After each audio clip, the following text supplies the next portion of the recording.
इस वीडियो में हम आपको कुरान पाक की दो अजीम और बाबरकत सूरतें सुनाने जा रहे हैं, सूरह यासीन और सूरह रहमान। अगर आप इन दोनों सूरतों को सिर्फ एक मर्तबा भी दिल से सुन लें तो इंशाअल्लाह आपके बिगड़े हुए काम बनना शुरू हो जाएंगे। दोस्तों, सूरह यासीन को कुरान का दिल कहा जाता है और सूरह रहमान दिलों को सुकून देने वाली सूरत है। ये ऐसी बाबरकत सूरतें हैं कि जिस नेक मकसद के लिए भी न सुना जाए, अल्लाह के हुक्म से वो मकसद पूरा हो जाता है। जिस घर में इन सूरतों की तिलावत होती है वहां बेशुमार बरकतें नाजिल होती हैं और अल्लाह ताला इस घर के लोगों को परेशानियों और मुसीबतों से महफूज रखता है। अगर आप रोजाना सूरह यासीन और सूरह रहमान सुनने का मामूल बना लें तो कामयाबी आपका मुकद्दर बन सकती है। अगर आपको लगता है कि आपके घर या कारोबार पर किसी की नजर है या रिस्क में तंगी है तो अपने घर या दुकान में इन सूरतों को चलाएं। इंशाअल्लाह बुरी नजर, जादू और दीगर मनफी असरात खत्म हो जाएंगे और रिस्क में बेपनाह बरकत होगी। याद रखें, इन सूरतों को सिर्फ सुनना है, लेकिन शर्त यह है कि जब सुनना शुरू करें तो मुकम्मल सुने, अधूरा न छोड़ें। अगर आप कुरान पाक से मोहब्बत करते हैं तो इस वीडियो को अभी लाइक करें। आखिर में दुआ है, या अल्लाह जो लोग सूरह यासीन और सूरह रहमान को मुकम्मल सुनते हैं, अपनी रहमत से उनकी तमाम परेशानियां दूर फरमा, उनके बिगड़े काम बना दे और उनकी जायज हाजात को पूरा फरमा। आमीन। दोस्तों, कमेंट में आमीन जरूर लिखें, क्या पता किसकी जुबान से निकली दुआ कबूल हो जाए। अब अपने दिल में नेक मकसद रखकर इन मुबारक सूरतों को सुने। बिस्मिल्लाहिर्रहमानिर्रहीम। यासीन वल कुरआनिल हकीम। इन्नका लमिनल मुरसलीन अला सिरातिन मुस्तकीम।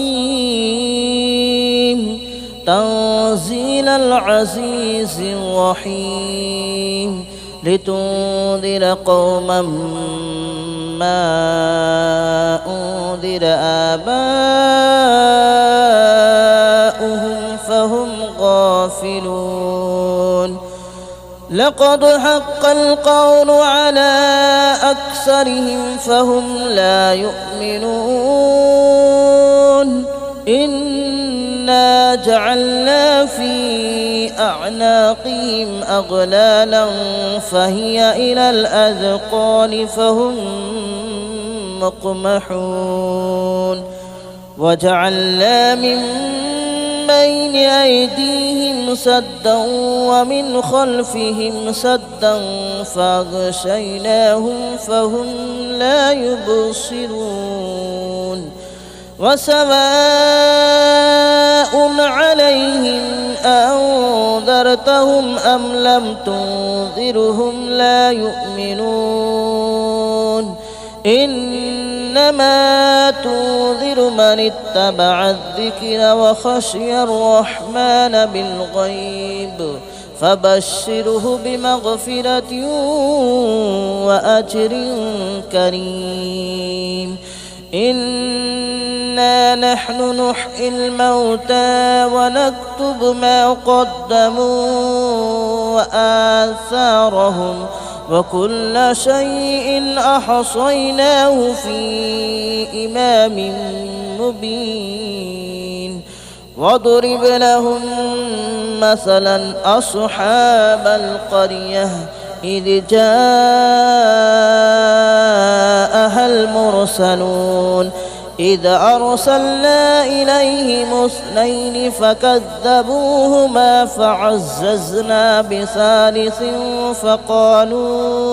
فقالوا إنا إليكم مرسلون. قالوا ما أنتم إلا بشر مثلنا وما أنزل الرحمن من شيء إن أنتم إلا تكذبون. قالوا ربنا يعلم إنا إليكم لمرسلون وما علينا إلا البلاغ المبين. قالوا إنا تطيرنا بكم لئن لم تنتهوا لنرجمنكم وليمسنكم منا عذاب أليم. قالوا طائركم معكم أئن ذكرتم بل أنتم قوم مسرفون وجاء من أقصى المدينة رجل يسعى قال يا قوم اتبعوا المرسلين اتبعوا من لا يسألكم أجرا وهم مهتدون وما لي لا أعبد الذي فطرني وإليه ترجعون أأتخذ من دونه آلهة إن يردني الرحمن بضر لا تغن عني شفاءتهم شيئا ولا ينقذون إني إذا لفي ضلال مبين آمنت بربكم فاسمعون قيل ادخل الجنة قال يا ليت قومي يعلمون بما غفر لي ربي وجعلني من المكرمين وما أنزلنا على قومه من بعده من جود من السماء وما كنا منزلين إن كانت إلا صيحة واحدة فإذا هم خامدون يا حسرة على العباد ما يأتيهم من رسول إلا كانوا به يستهزئون ألم يروا كم أهلكنا قبلهم من القرون أنهم إليهم لا يرجعون وإن كل لما جميع لدينا محضرون وآية لهم الأرض الميتة أحييناها وأخرجنا منها حبا فمنه يأكلون وجعلنا فيها جنات من نخيل وأعناب وفجرنا فيها من العيون ليأكلوا من ثمره وما عملته أيديهم أفلا يشكرون سبحان الذي خلق الأزواج كلها مما تنبت الأرض ومن أنفسهم ومما لا يعلمون وآية لهم الليل نسلخ منه النهار فإذا هم مظلمون والشمس تجري لمستقر لها ذلك تقدير العزيز العليم والقمر قدرناه منازل حتى عاد كالعرجون القديم لا الشمس ينبغي لها أن تدرك القمر ولا الليل سابق النهار وكل في فلك يسبحون وآية لهم ألا حملنا ذريتهم في الفلك المشحون وخلقنا لهم من مثله ما يركبون وإن نشأ نغرقهم فلا صريخ لهم ولا هم ينقذون إلا رحمة منا ومتاعا إلى حين وإذا قيل لهم اتقوا ما بين أيديكم وما خلفكم لعلكم ترحمون وما تأتيهم من آية من آيات ربهم إلا كانوا عنها معرضين وإذا قيل لهم أنفقوا مما رزقكم الله قال الذين كفروا للذين آمنوا أنطعم من لو يشاء الله أطعمه إن أنتم إلا في ضلال مبين ويقولون متى هذا الوعد إن كنتم صادقين ما ينظرون إلا صيحة واحدة تأخذهم وهم يخصمون فلا يستطيعون توصية ولا إلى أهلهم يرجعون ونفخ في الصور فإذا هم من الأجداث إلى ربهم ينسلون قالوا يا ويلنا من بعثنا من مرقدنا هذا ما وعد الرحمن وصدق المرسلون إن كانت إلا صيحة واحدة فإذا هم جميع لدينا محضرون فاليوم لا تظلم نفس شيئا ولا تجزون إلا ما كنتم تعملون إن أصحاب الجنة اليوم في شغل فاكهون هم وأزواجهم في ظلال على الأرائك متكئون لهم فيها فاكهة ولهم ما يدعون سلام قولا من رب رحيم وامتازوا اليوم أيها المجرمون ألم أعهد إليكم يا بني آدم ألا تعبدوا الشيطان ألم أعهد إليكم يا بني آدم ألا تعبدوا الشيطان إنه لكم عدو مبين وأن اعبدوني هذا صراط مستقيم ولقد أضل منكم جبلا كثيرا أفلم تكونوا تعقلون هذه جهنم التي كنتم توعدون اصلوها اليوم بما كنتم تكفرون اليوم نختم على أفواههم وتكلمنا أيديهم وتشهد أرجلهم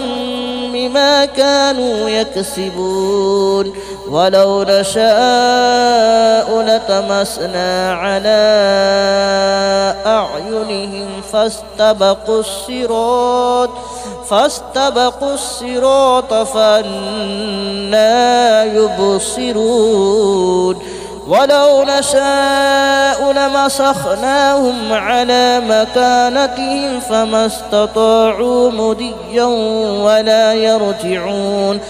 ومن نعمره ننكسه في الخلق أفلا يعقلون وما علمناه الشعر وما ينبغي له إن هو إلا ذكر وقرآن مبين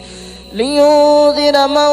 كان حيا ويحق القول على الكافرين أولم يروا أنا خلقنا لهم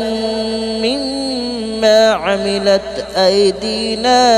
أنعاما فهم لها مالكون وذللناها لهم فمنها ركوبهم ومنها يأكلون ولهم فيها منافع ومشارب أفلا يشكرون واتخذوا من دون الله آلهة لعلهم ينصرون لا يستطيعون نصرهم وهم لهم جند محضرون فلا يحزنك قولهم إن إنا نعلم ما يسرون وما يعلنون أولم ير الإنسان أنا خلقناه من نطفة فإذا هو خصيم مبين وضرب لنا مثلا ونسي خلقه قال من يحيي العظام وهي رميم قل يحييها الذي أنشأها أول مرة وهو بكل خلق عليم الذي جعل لكم من الشجر الأخضر نارا فإذا أنتم منه توقدون أوليس الذي خلق السماوات والأرض بقادر على أن يخلق مثلهم بلى وهو الخلاق العليم إنما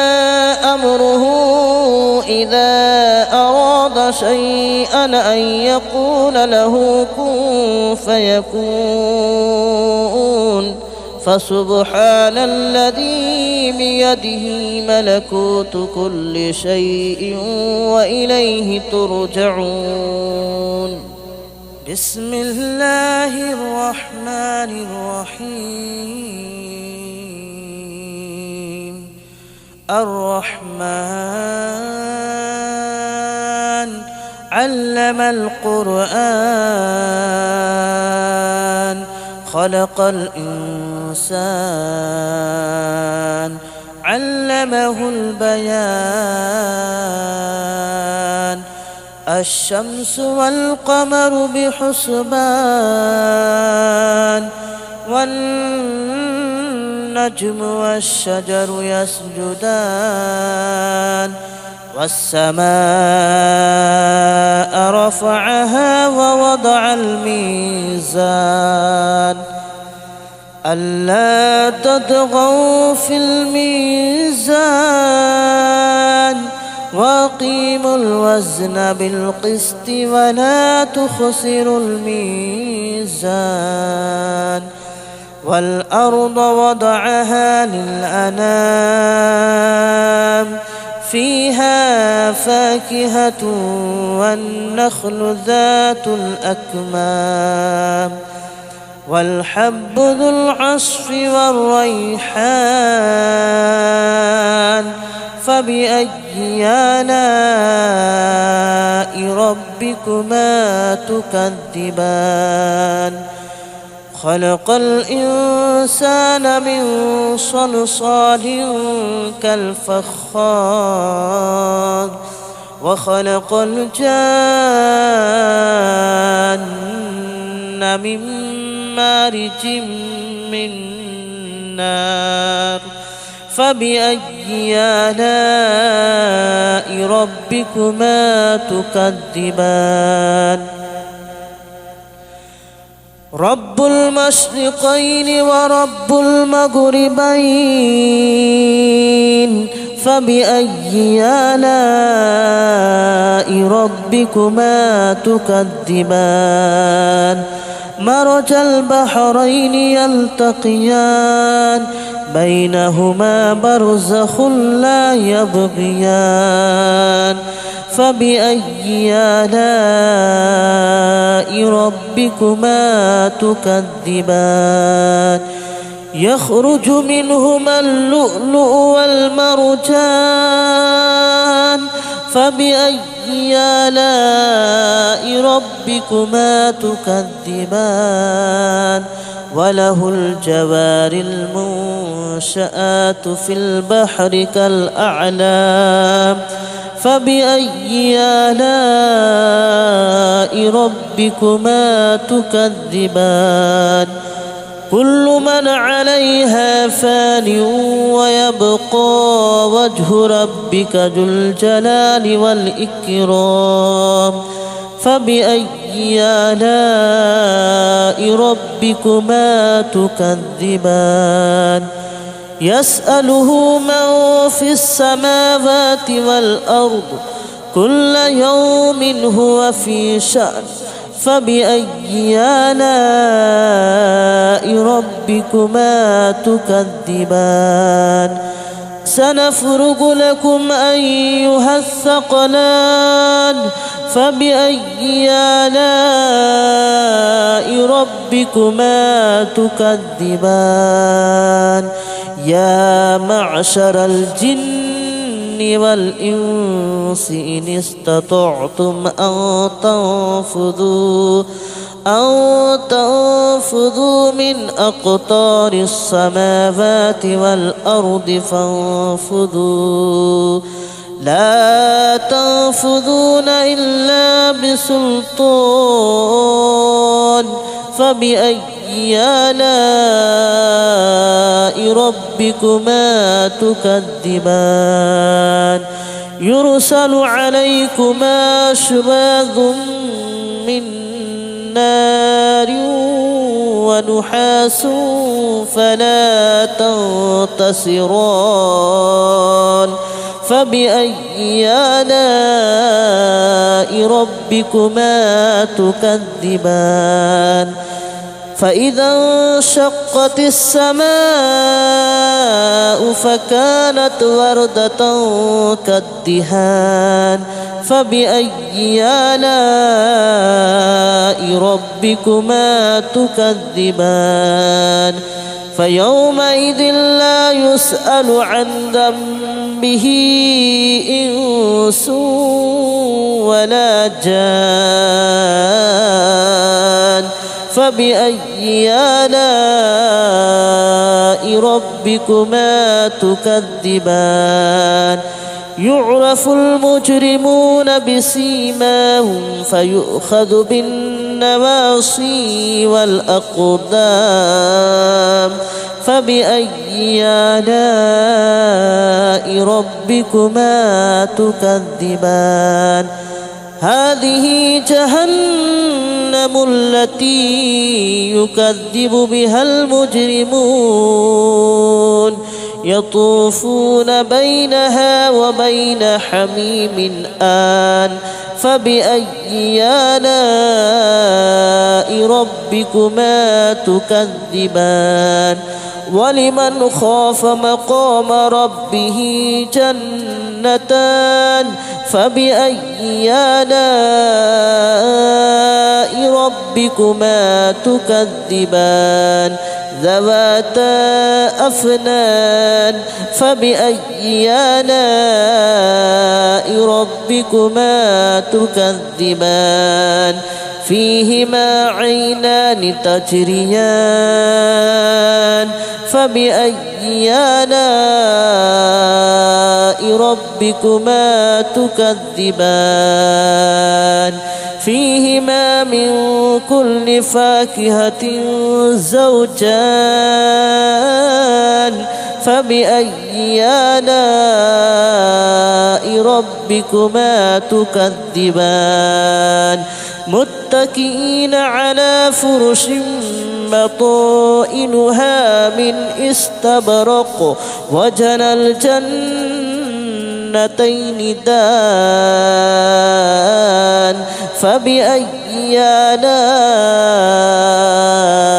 ربكما تكذبان فيهن قاصرات الطرف لم يطمثهن إنس قبلهم ولا جان فبأي آلاء ربكما تكذبان كأنهن الياقوت والمرجان فبأي آلاء ربكما تكذبان هل جزاء الإحسان إلا الإحسان فبأي آلاء ربكما تكذبان ومن دونهما جنتان فبأي آلاء ربكما تكذبان مدهامتان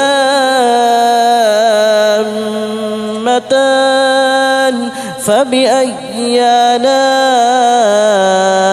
ربكما تكذبان فيهما عينان نضاختان فبأي آلاء ربكما تكذبان فيهما فاكهة ونخل ورمان فبأي آلاء ربكما تكذبان فيهن خيرات حسان فبأي آلاء ربكما تكذبان حور مقصورات في الخيام فبأي آلاء ربكما تكذبان لم يطمثهن إنس قبلهم ولا جان فبأي آلاء ربكما تكذبان متكئين على رفرف خضر وأبقري حسان فبأي آلاء ربكما تكذبان تبارك اسم ربك ذي الجلال والإكرام بسم الله الرحمن الرحيم إذا وقعت الواقعة ليس لوقعتها كاذبة خافضة رافعة إذا رجت الأرض رجا وبست الجبال بسا فكانت هباء منبثا وكنتم أزواجا ثلاثة فأصحاب الميمنة ما أصحاب الميمنة وأصحاب المشأمة ما أصحاب المشأمة والسابقون السابقون أولئك المقربون في جنات النعيم ثلة من الأولين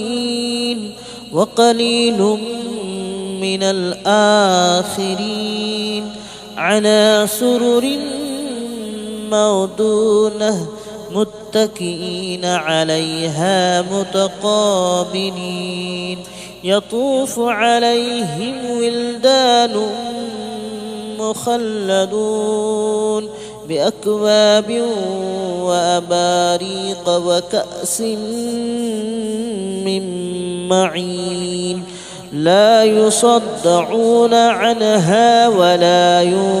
ينزفون وفاكهة مما يتخيرون ولحم طير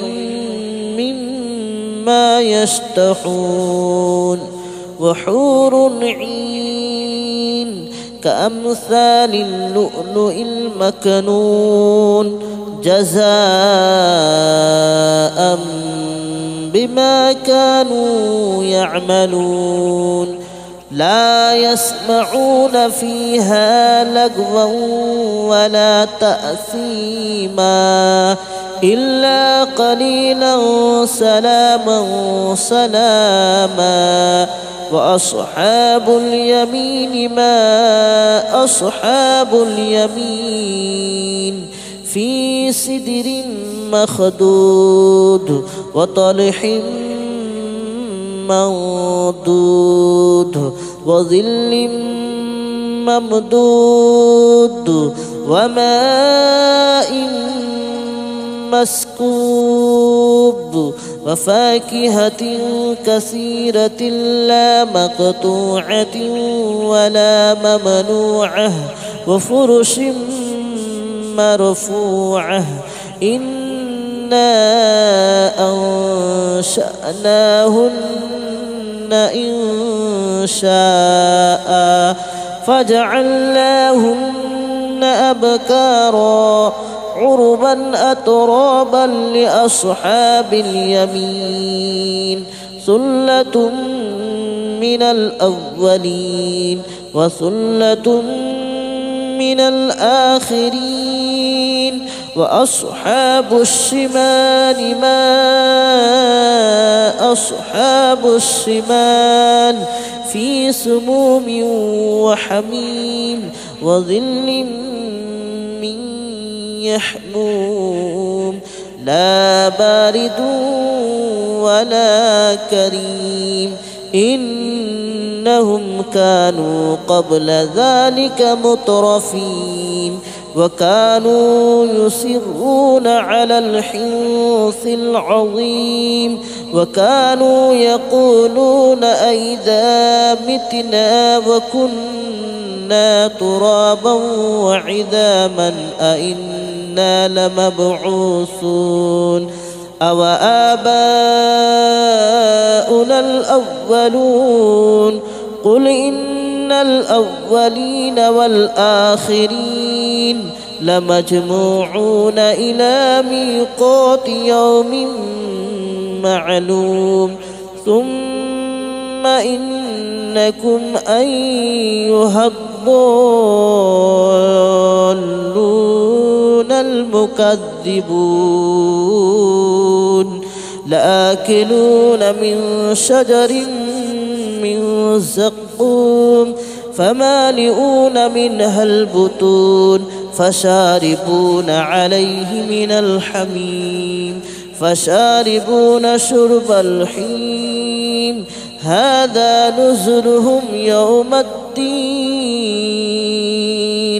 نحن خلقناكم فلولا تصدقون أفرأيتم ما تمنون أأنتم تخلقونه أم نحن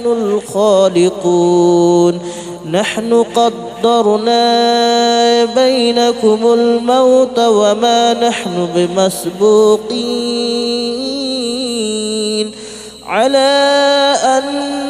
نبدل أمثالكم وننشئكم فيما لا تعلمون ولقد علمتم النشأة الأولى فلولا تذكرون أفرأيتم ما تحرثون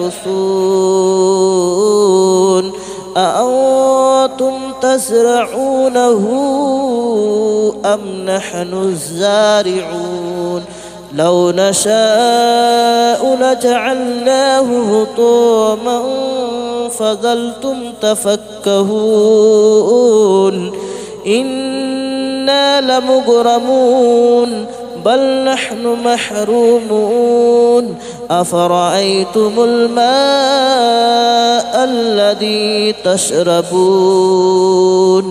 أأنتم أنزلتموه من المزن أم نحن المنزلون لو نشاء جعلناه أجاجا فلولا تشكرون أفرأيتم النار التي تورون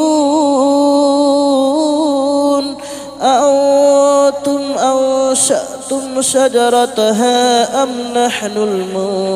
المنشئون نحن جعلناها تذكرة ومتاعا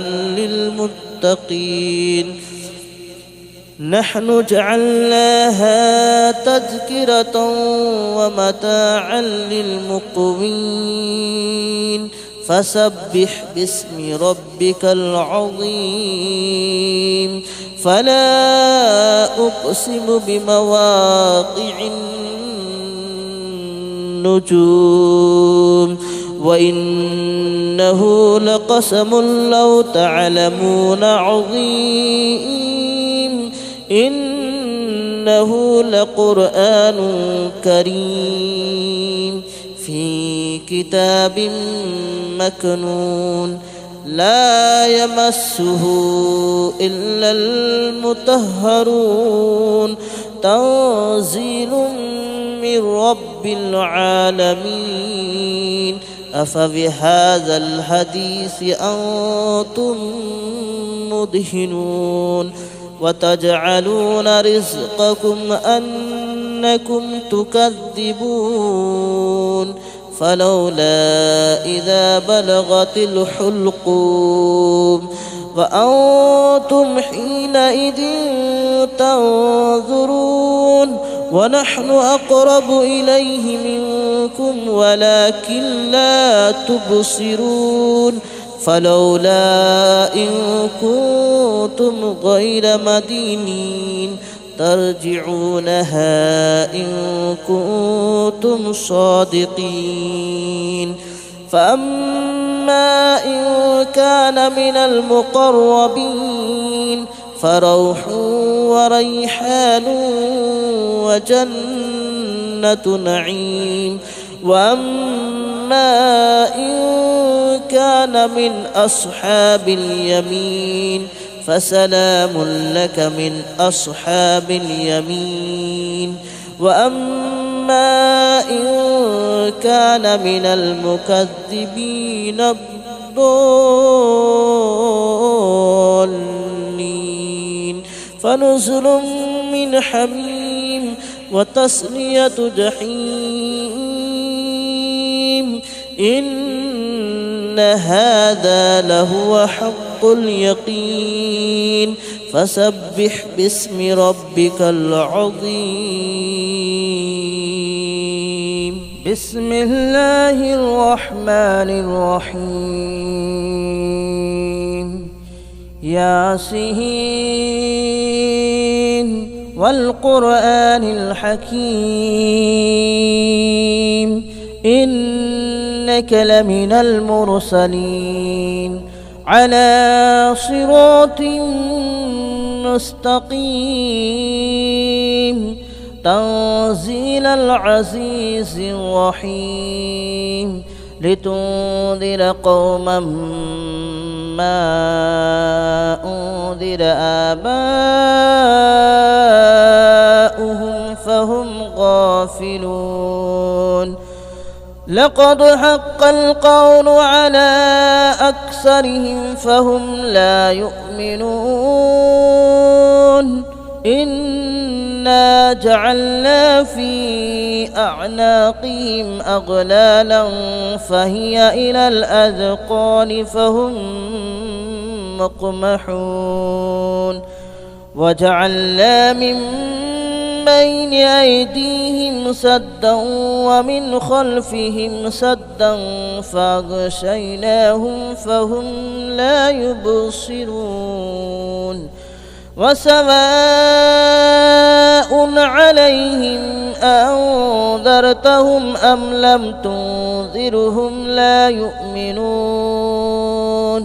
إنما تنذر من اتبع الذكر وخشي الرحمن بالغيب فبشره بمغفرة وأجر كريم إنا نحن نحيي الموتى ونكتب ما قدموا وآثارهم وكل شيء أحصيناه في إمام مبين واضرب لهم مثلا أصحاب القرية إذ جاءها المرسلون إذ أرسلنا إليهم اثنين فكذبوهما فعززنا بثالث فقالوا إنا إليكم مرسلون قالوا ما أنتم إلا بشر مثلنا وما أنزل الرحمن من شيء إن أنتم إلا تكذبون قالوا ربنا يعلم إنا إليكم لمرسلون وما علينا إلا البلاغ المبين قالوا إنا تطيرنا بكم لئن لم تنتهوا لنرجمنكم وليمسنكم منا عذاب أليم قالوا طائركم معكم أئن ذكرتم بل أنتم قوم مسرفون وجاء من أقصى المدينة رجل يسعى قال يا قوم اتبعوا المرسلين اتبعوا من لا يسألكم أجرا وهم مهتدون وما لي لا أعبد الذي فطرني وإليه ترجعون أأتخذ من دونه آلهة إن يردني الرحمن بضر لا تغن عني شفاءتهم شيئا ولا ينقذون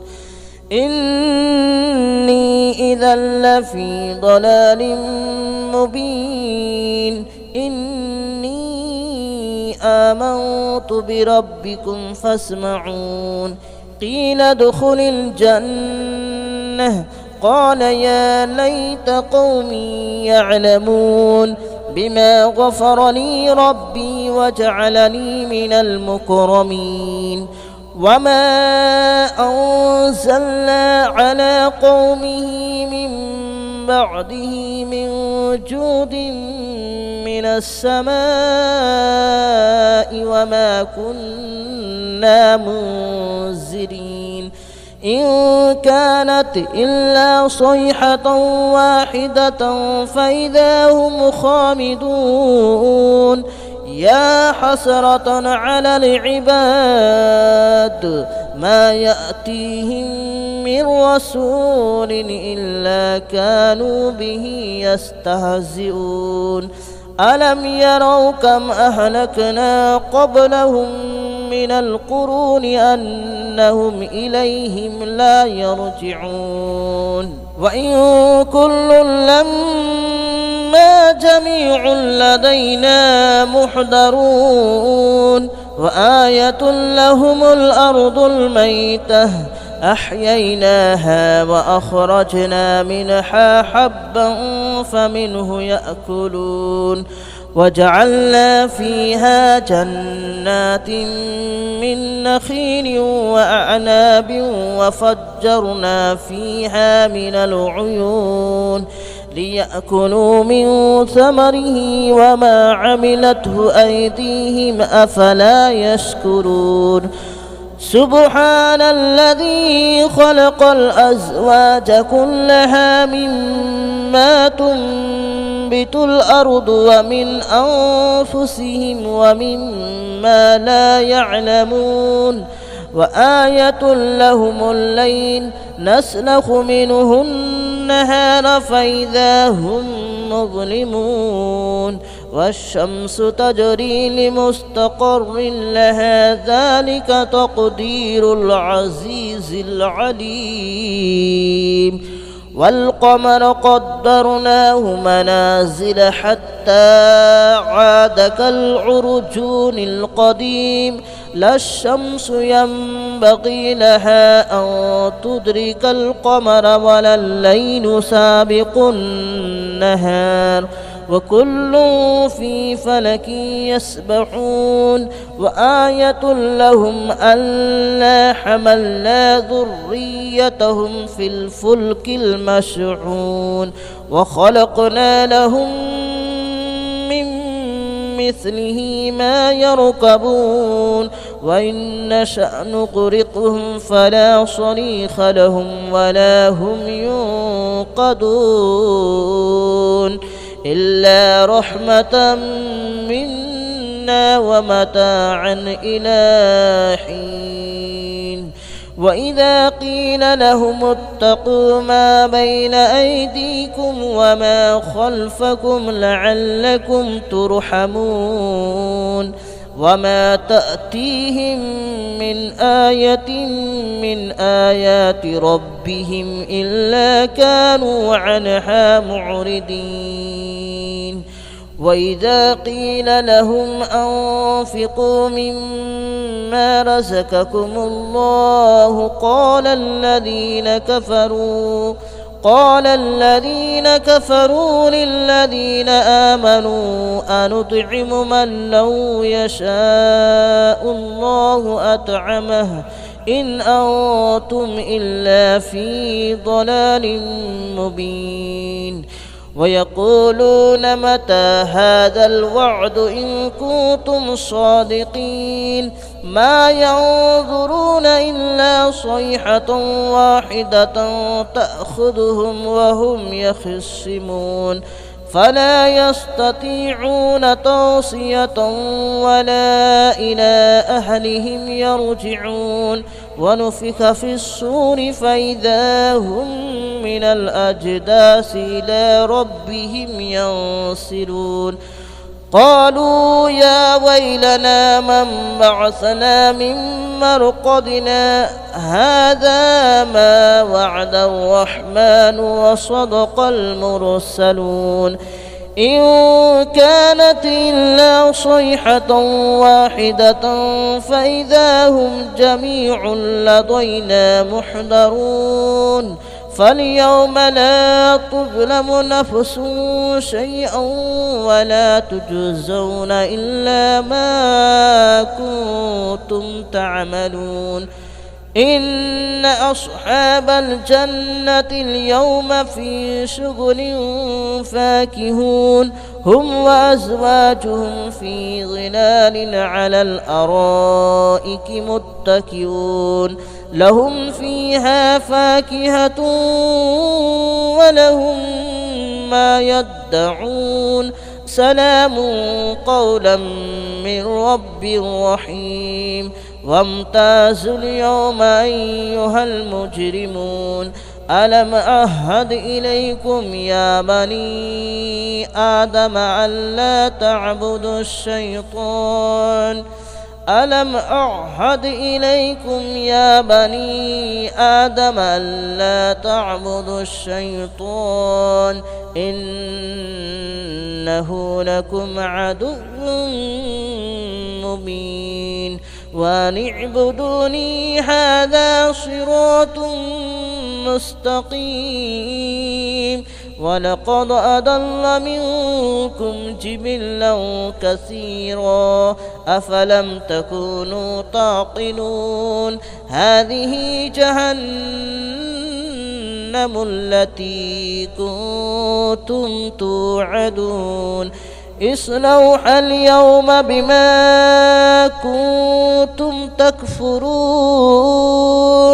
اليوم نختم على أفواههم وتكلمنا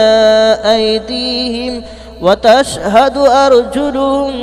بما كانوا يكسبون ولو نشاء لطمسنا على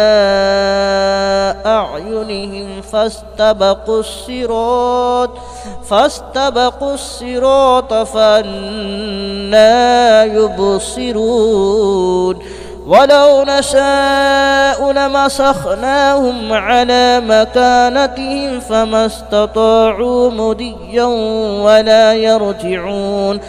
ومن نعمره ننكسه في الخلق أفلا يعقلون وما علمناه الشعر وما ينبغي له إن هو إلا ذكر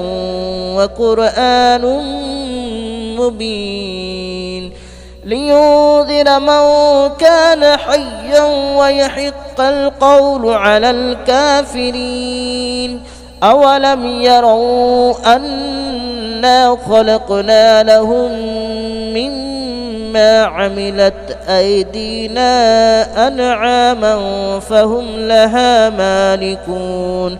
وذللناها لهم فمنها ركوبهم ومنها يأكلون ولهم فيها منافع ومشارب أفلا يشكرون واتخذوا من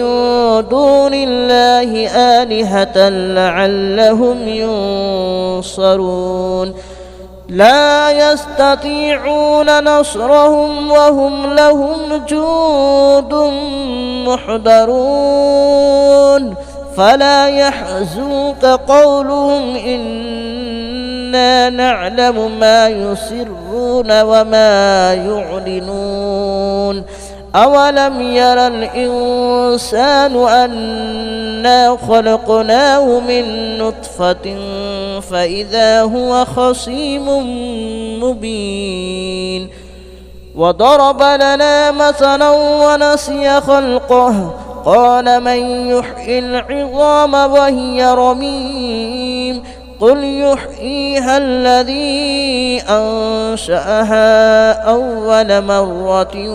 وهو بكل خلق عليم الذي جعل لكم من الشجر الأخضر نارا فإذا أنتم منه توقدون أوليس الذي خلق السماوات والأرض بقادر على أن يخلق مثلهم بلى وهو الخلاق العليم إنما أمره إذا أراد شيئا أن يقول له كن فيكون فسبحان الذي بيده ملكوت كل شيء وإليه ترجعون بسم الله الرحمن الرحيم الرحمن علم القرآن خلق الإنسان علمه البيان الشمس والقمر بحسبان والنجم والشجر يسجدان والسماء رفعها ووضع الميزان ألا تطغوا في الميزان وأقيموا الوزن بالقسط ولا تخسروا الميزان والأرض وضعها للأنام فيها فاكهة والنخل ذات الأكمام والحب ذو العصف والريحان فبأي آلاء ربكما تكذبان خلق الإنسان من صلصال كالفخار وخلق الجان من مارج من نار فبأي آلاء ربكما تكذبان رب المشرقين ورب المغربين فبأي آلاء ربكما تكذبان مرج البحرين يلتقيان بينهما برزخ لا يبغيان فبأي آلاء ربكما تكذبان يخرج منهما اللؤلؤ والمرجان فبأي آلاء ربكما تكذبان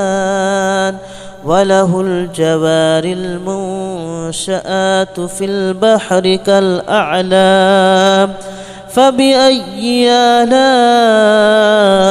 ربكما تكذبان كل من عليها فان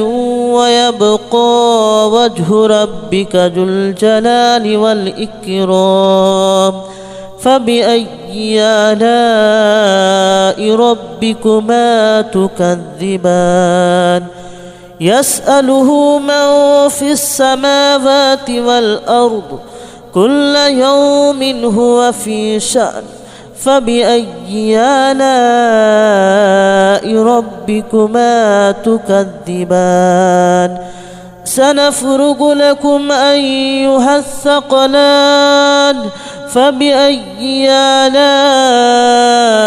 ربكما تكذبان يا معشر الجن والإنس إن استطعتم أن تنفذوا من أقطار السماوات والأرض فانفذوا لا تنفذون إلا بسلطان فبأي آلاء ربكما تكذبان يرسل عليكما شواظ من نار ونحاس فلا تنتصران فبأي آلاء ربكما تكذبان فإذا انشقت السماء فكانت وردة كالدهان فبأي آلاء ربكما تكذبان فيومئذ لا يسأل عن ذنبه إنس ولا جان فبأي آلاء ربكما تكذبان يعرف المجرمون بسيماهم فيؤخذ بالنواصي والأقدام فبأي آلاء ربكما تكذبان هذه جهنم التي يكذب بها المجرمون يطوفون بينها وبين حميم آن فبأي آلاء ربكما تكذبان ولمن خاف مقام ربه جنتان فبأي آلاء ربكما تكذبان ذواتا أفنان فبأي آلاء ربكما تكذبان فيهما عينان تجريان فبأي آلاء ربكما تكذبان فيهما من كل فاكهة زوجان فبأي آلاء ربكما تكذبان متكئين على فرش بطائنها من استبرق وجنى الجنتين دان فبأي آلاء ربكما تكذبان فيهن قاصرات الطرف لم يطمثهن إنس قبلهم ولا جان فبأي آلاء ربكما تكذبان كأنهن الياقوت والمرجان فبأي آلاء ربكما تكذبان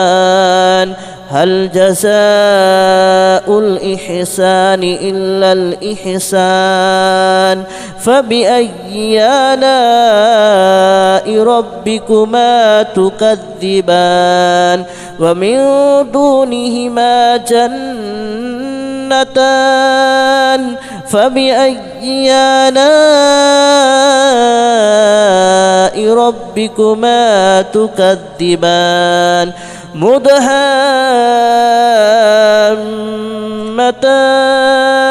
فبأي آلاء ربكما تكذبان فيهما عينان نضاختان فبأي آلاء ربكما تكذبان فيهما فاكهة ونخل ورمان فبأي آلاء ربكما تكذبان فيهن خيرات حسان فبأي آلاء ربكما تكذبان حور مقصورات في الخيام فبأي آلاء ربكما تكذبان لم يطمثهن إنس قبلهم ولا جان فبأي آلاء ربكما تكذبان متكئين على رفرف خضر وأبقري حسان فبأي آلاء ربكما تكذبان تبارك اسم ربك ذي الجلال والإكرام بسم الله الرحمن الرحيم إذا وقعت الواقعة ليس لوقعتها كاذبة خافضة رافعة إذا رجت الأرض رجا وبست الجبال بسا فكانت هباء منبثا وكنتم أزواجا ثلاثة فأصحاب الميمنة ما أصحاب الميمنة وأصحاب المشأمة ما أصحاب المشأمة والسابقون السابقون أولئك المقربون في جنات النعيم ثلة من الأولين وقليل من الآخرين على سرر موضونة متكئين عليها متقابلين يطوف عليهم ولدان مخلدون بأكواب وأباريق وكأس من معين لا يصدعون عنها ولا ينزفون وفاكهة مما يتخيرون ولحم طير مما يشتهون وحور عين كأمثال اللؤلؤ المكنون جزاء بما كانوا يعملون لا يسمعون فيها لغوا ولا تأثيما إلا قليلا سلاما سلاما وأصحاب اليمين ما أصحاب اليمين في سدر مخدود وطلح منضود وظل ممدود وماء مسكوب وفاكهة كثيرة لا مقطوعة ولا ممنوعة وفرش مرفوعة إنا أنشأناهن إن شاء فجعلناهن أبكارا عربا أترابا لأصحاب اليمين ثلة من الأولين وثلة من الآخرين وأصحاب الشمال ما أصحاب الشمال في سموم وحميم وظل من يحموم لا بارد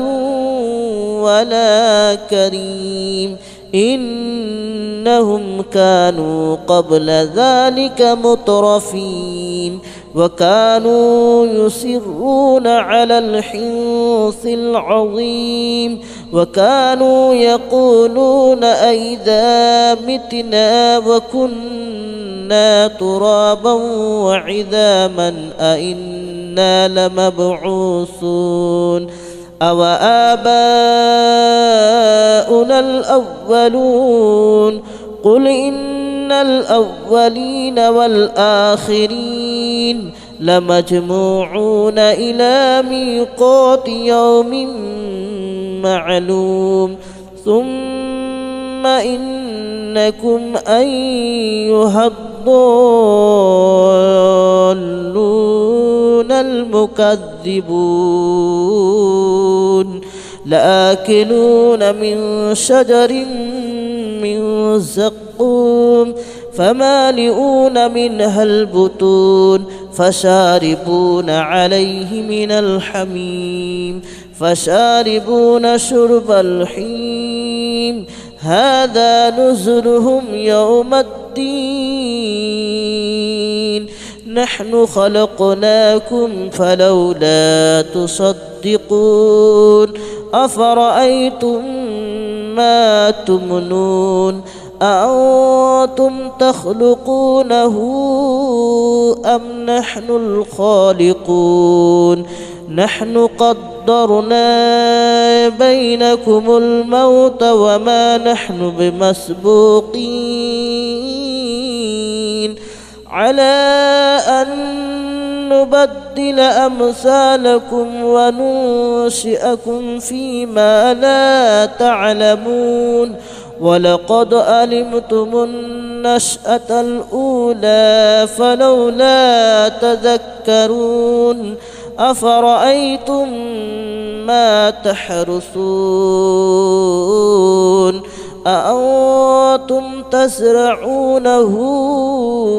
أم نحن الزارعون لو نشاء لجعلناه هطاما فظلتم تفكهون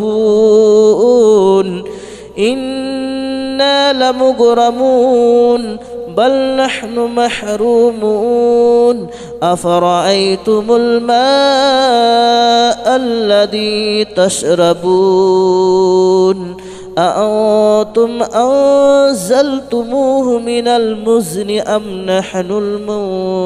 المنزلون لو نشاء جعلناه أجاجا فلولا تشكرون أفرأيتم النار التي تورون أأنتم أنشأتم شجرتها أم نحن المنشئون نحن جعلناها تذكرة ومتاعا للمتقين نحن جعلناها تذكرة ومتاعا للمقوين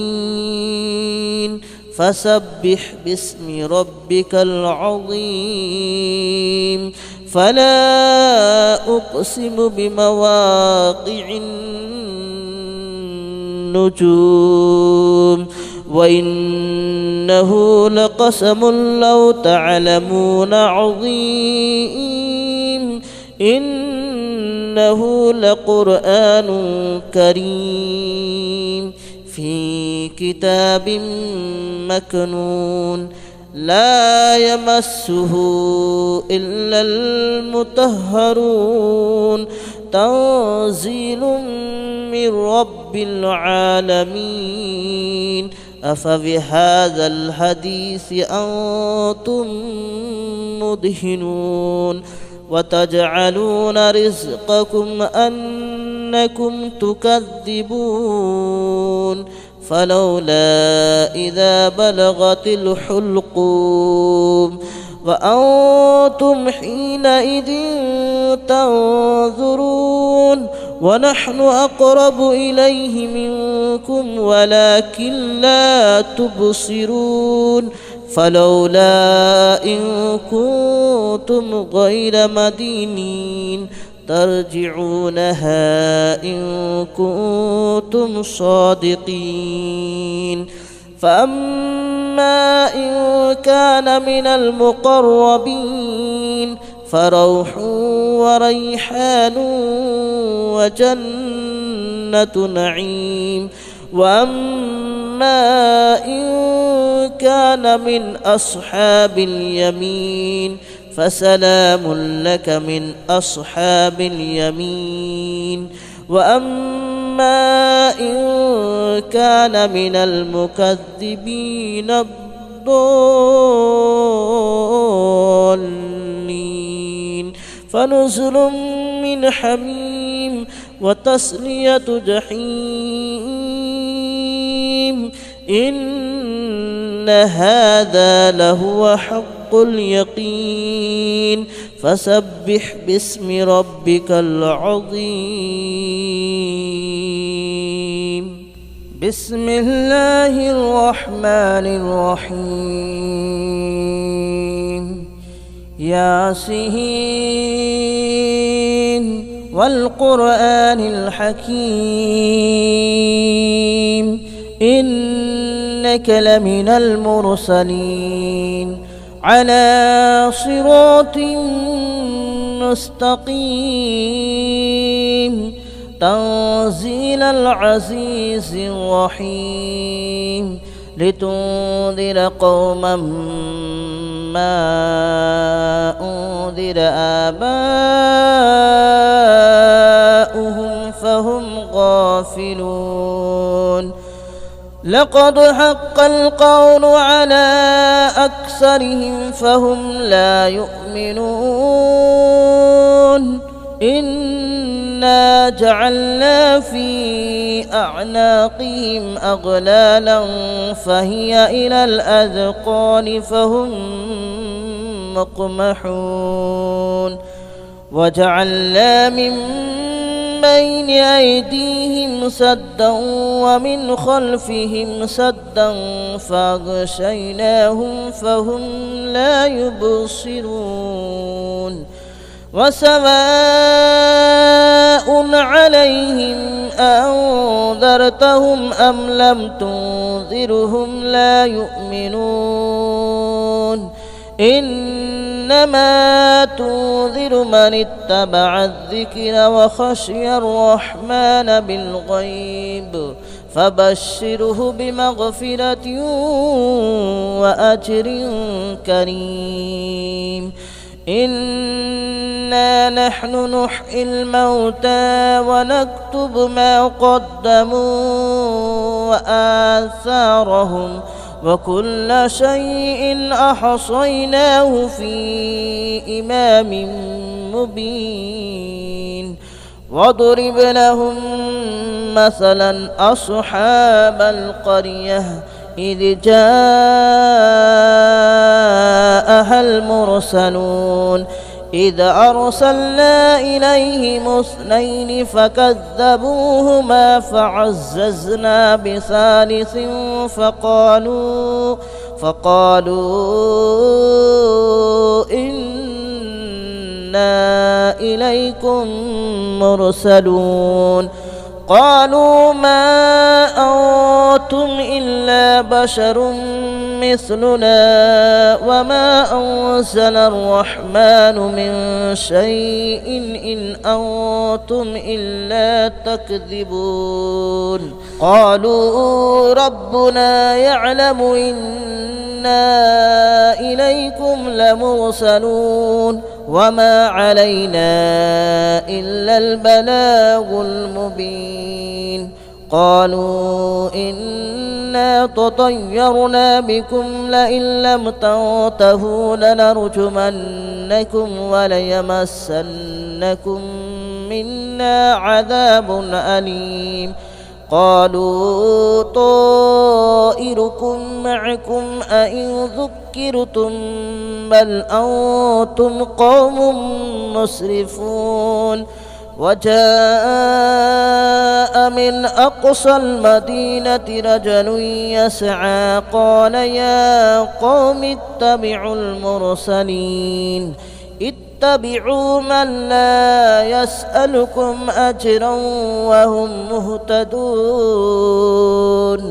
وما لي لا أعبد الذي فطرني وإليه ترجعون أأتخذ من دونه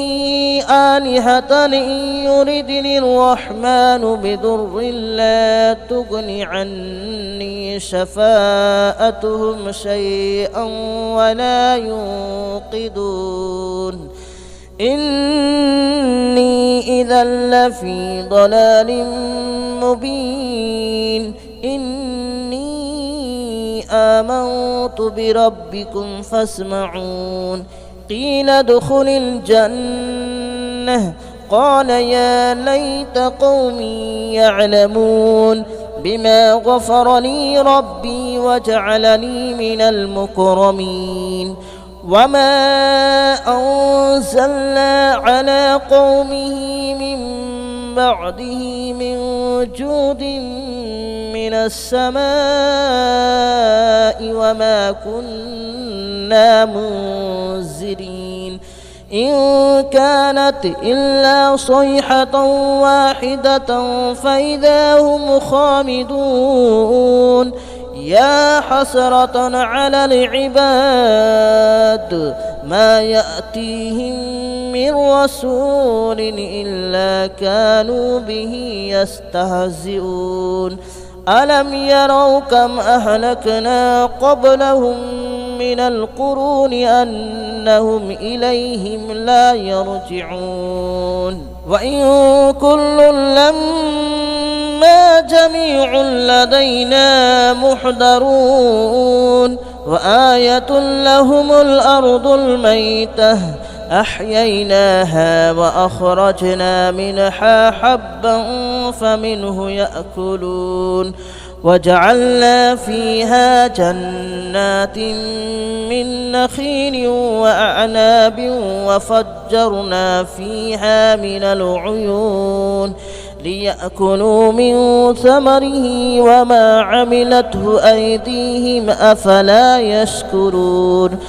سبحان الذي خلق الأزواج كلها مما تنبت الأرض ومن أنفسهم ومما لا يعلمون وآية لهم الليل نسلخ منه النهار فإذا هم مظلمون والشمس تجري لمستقر لها ذلك تقدير العزيز العليم والقمر قدرناه منازل حتى عاد كالعرجون القديم لا الشمس ينبغي لها أن تدرك القمر ولا الليل سابق النهار وكل في فلك يسبحون وآية لهم ألا حملنا ذريتهم في الفلك المشحون وخلقنا لهم من مثله ما يركبون وإن نشأ نغرقهم فلا صريخ لهم ولا هم ينقذون إلا رحمة منا ومتاعا إلى حين وإذا قيل لهم اتقوا ما بين أيديكم وما خلفكم لعلكم ترحمون وما تأتيهم من آية من آيات ربهم إلا كانوا عنها معرضين وإذا قيل لهم أنفقوا مما رزقكم الله قال الذين كفروا للذين آمنوا أنطعم من لو يشاء الله أطعمه إن أنتم إلا في ضلال مبين ويقولون متى هذا الوعد إن كنتم صادقين ما ينظرون إلا صيحة واحدة تأخذهم وهم يخصمون فلا يستطيعون توصية ولا إلى أهلهم يرجعون ونفخ في الصور فإذا هم من الأجداث إلى ربهم ينسلون قالوا يا ويلنا من بعثنا من مرقدنا هذا ما وعد الرحمن وصدق المرسلون إن كانت إلا صيحة واحدة فإذا هم جميع لدينا محضرون فاليوم لا تظلم نفس شيئا ولا تجزون إلا ما كنتم تعملون إن أصحاب الجنة اليوم في شغل فاكهون هم وأزواجهم في ظلال على الأرائك متكئون لهم فيها فاكهة ولهم ما يدعون سلام قولا من رب رحيم وامتازوا اليوم أيها المجرمون ألم أعهد إليكم يا بني آدم ألا تعبدوا الشيطان ألم أعهد إليكم يا بني آدم ألا تعبدوا الشيطان إنه لكم عدو مبين وأن اعبدوني هذا صراط مستقيم ولقد أضل منكم جبلا كثيرا أفلم تكونوا تعقلون هذه جهنم التي كنتم توعدون اصلوها اليوم بما كنتم تكفرون اليوم نختم على أفواههم وتكلمنا أيديهم وتشهد أرجلهم بما كانوا يكسبون ولو نشاء لطمسنا على أعينهم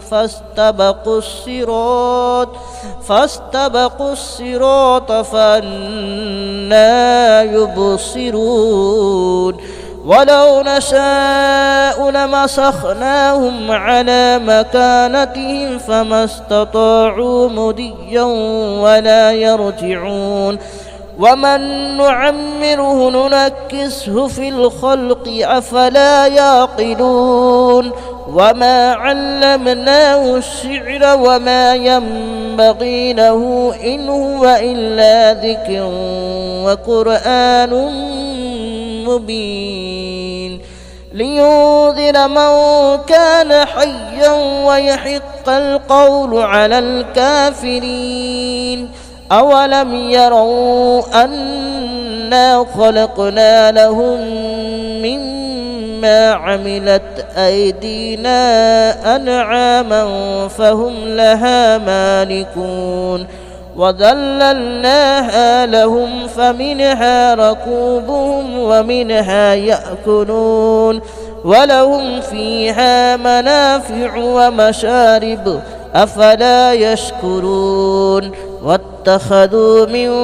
دون الله آلهة لعلهم ينصرون لا يستطيعون نصرهم وهم لهم جند محضرون فلا يحزنك قولهم إنا نعلم ما يسرون وما يعلنون أولم ير الإنسان أنا خلقناه من نطفة فإذا هو خصيم مبين وضرب لنا مثلا ونسي خلقه قال من يحيي العظام وهي رميم قل يحييها الذي أنشأها أول مرة وهو بكل خلق عليم الذي جعل لكم من الشجر الأخضر نارا فإذا أنتم منه توقدون أوليس الذي خلق السماوات والأرض بقادر على أن يخلق مثلهم بلى وهو الخلاق العليم إنما أمره إذا أراد شيئا أن يقول له كن فيكون